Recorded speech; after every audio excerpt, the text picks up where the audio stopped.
algumas pessoas muito caras ao meu convívio partiram para o plano espiritual.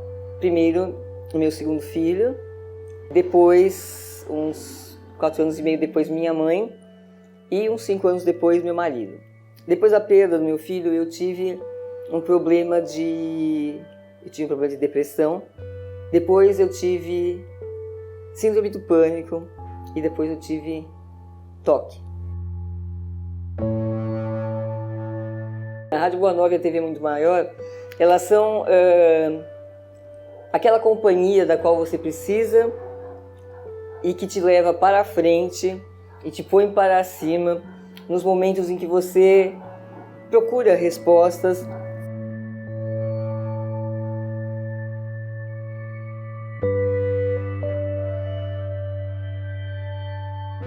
Então, para mim, o Espiritismo é isso, é esse sentido de vida, é essa busca de ser um ser humano melhor, um coração mais amigo, um coração mais fraterno, que eu acho que é isso que precisa. Quando os corações se renovarem no amor, o mundo se renova também.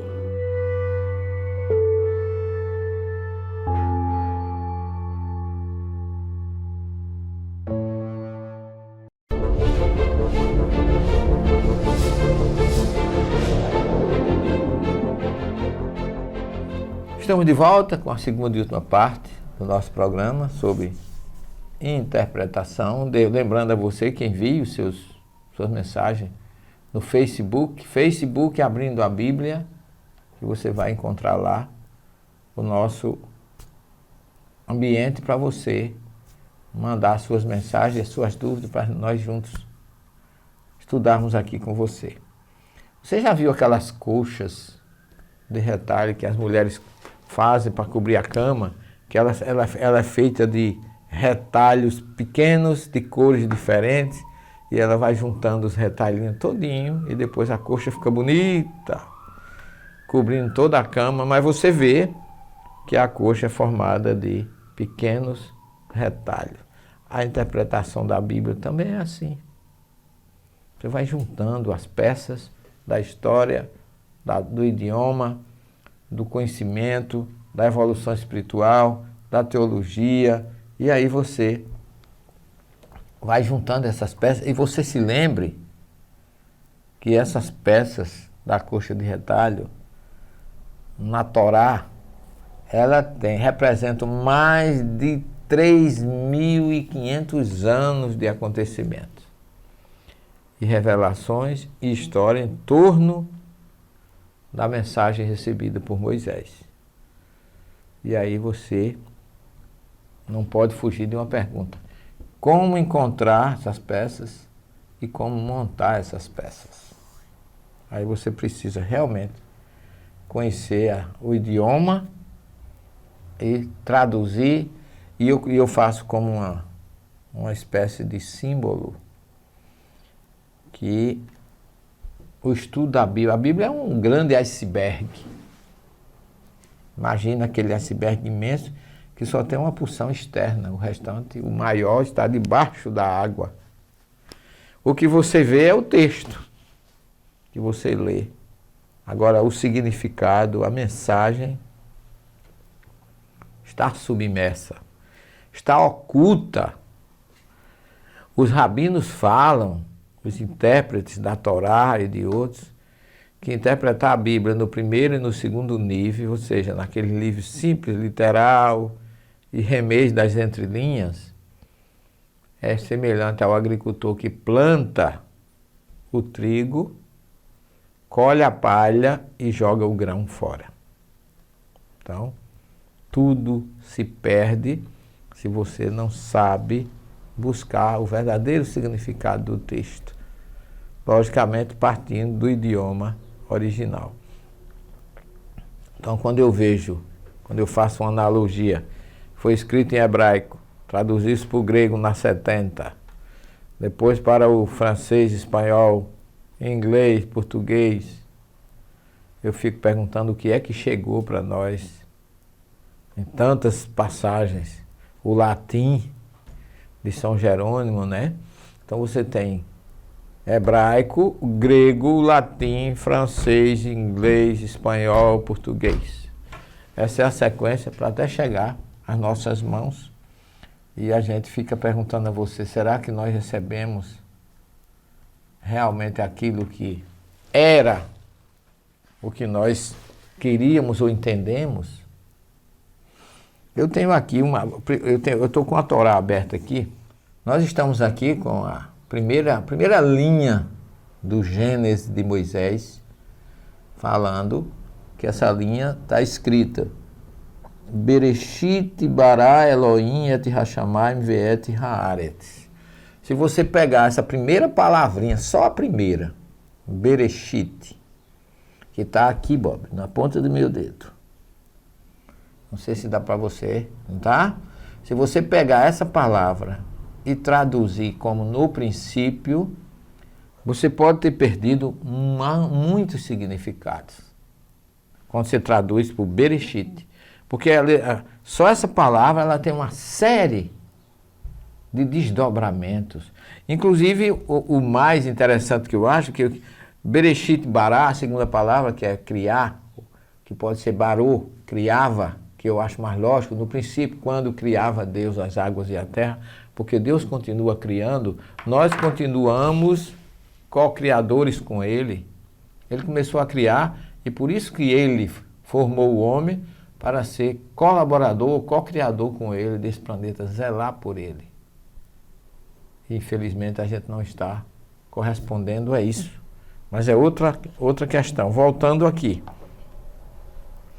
Bará é criar do nada, da emanação divina, da força espiritual de Deus, que é algo invisível. Isso aí explica muito bem o Sefer Yetzirah, que é o livro da criação, de um rabino Aryeh Kaplan. Então aqui ele diz assim, Bereshit, se você disser de Bereshit e Bará, mas as 3 letras da palavra Bereshit são as mesmas da palavra Bará. Como o hebraico não tem vogal, na primeira você pronuncia Bereshit, na segunda você pronuncia Bará. Mas se você, na primeira, pronunciar Barashit, em hebraico significa criou em 6, a criação em 6 dias. Quer dizer, a primeira palavra já tem um significado, mesmo no original, no hebraico, sem você traduzir, é como se dissesse assim, criou em 6 dias da sua emanação Elohim as águas e a terra.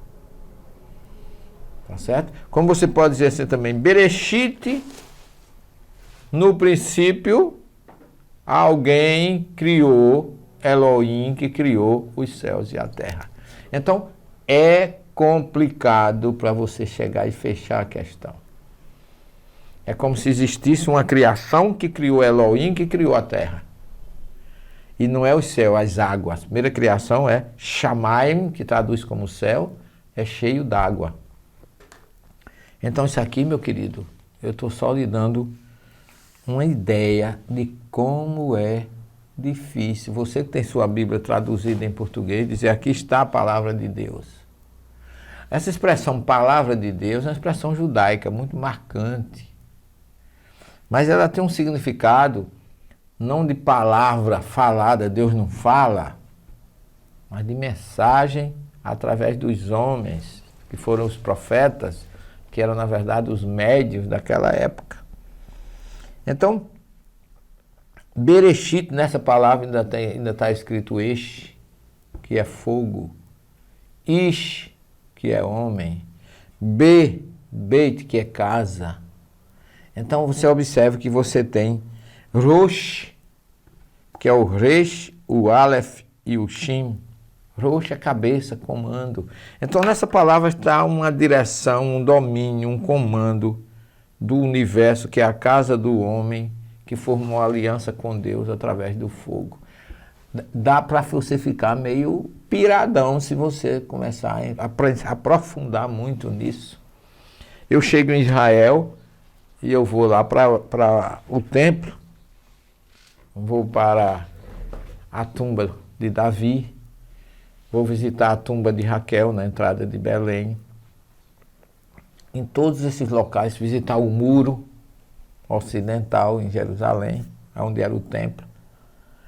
Em todo local desse que você chega, está assim de judeus ortodoxos, com a sua Torá aberta, lendo, traduzindo, quer dizer, traduzindo o significado que está no texto para ele mesmo, que ele está lendo no idioma que ele conhece. Mas todos, cada um com a sua, e eu fico pensando, que riqueza. Eu fico hipnotizado vendo aqueles homens envolvidos na mensagem hebraica de Deus, trazendo cada um a lição para a sua vida, para a sua mudança, para o seu relacionamento com Deus. Então esse programa, eu considero assim, que esse programa vai mexer um pouco com sua cabeça, com algumas coisas que eu disse aqui, porque realmente é isso que acontece. Esse primeiro versículo, para você explicar ele, você não vai gastar menos em português do que umas 20 folhas. Para você explicar palavra por palavra. Et é Aleph e Tav, a primeira e a última letra. Onde Bereshit, Bará, Elohim, Et. Ou seja, no princípio criava Elohim, ou seja, a sua criação foi completa, do Aleph ao Tav. É como se Moisés começasse. Isso é muito sutil, meu querido telespectador. Porque é como se Moisés tivesse dizer, nessa criação completa de Deus, que ele começou no Aleph, terminou no Tav, como Isaías diz, Ani Rishon Ve'ara Aharon, eu sou o começo e sou o fim. O grego fala do alfa e do ômega. Então não é tão simples como você está vendo. E eu me encanto com essa questão, porque eu não sou nenhum um escolado. Eu conversando certa feita com um rabino lá em Israel, e ele me convidou para ficar com ele na sinagoga para estudar junto. Imagina que oportunidade que eu recebi, que convite, como é que eu diria assim, que convite forte, que convite desafiador. E eu fiquei me perguntando se eu não tivesse família, se eu não tivesse outros compromissos, eu nunca mais saía daqui. Eu queria entrar em sintonia com Deus ali dentro daquele texto, até praticamente abandonar o meu corpo físico e o meu espírito e entrar na luz divina que emerge. Por isso que Kardec disse que a Bíblia não contém erro, nós nos equivocamos ao interpretá-la. E na Gênesis ele diz, apesar de tudo que se fala, que se aponta na Bíblia, a Bíblia é um clarão de luz para todos nós. Palavra de Kardec. Eu vou trazer isso aqui para eu ler aonde Kardec fala isso. Então, meus irmãos, nós não temos mais tempo, mas no próximo programa nós vamos falar exatamente da importância do judaísmo na elaboração dos evangelhos. Para vocês ficarem tendo uma ideia de como os evangelhos sofreram influência do judaísmo, e para você entender cristianismo, tem que conhecer o judaísmo.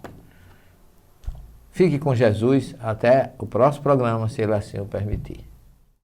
E se fosse possível conquistar novamente aqueles que se foram? Juntos nós podemos. Invista neste canal.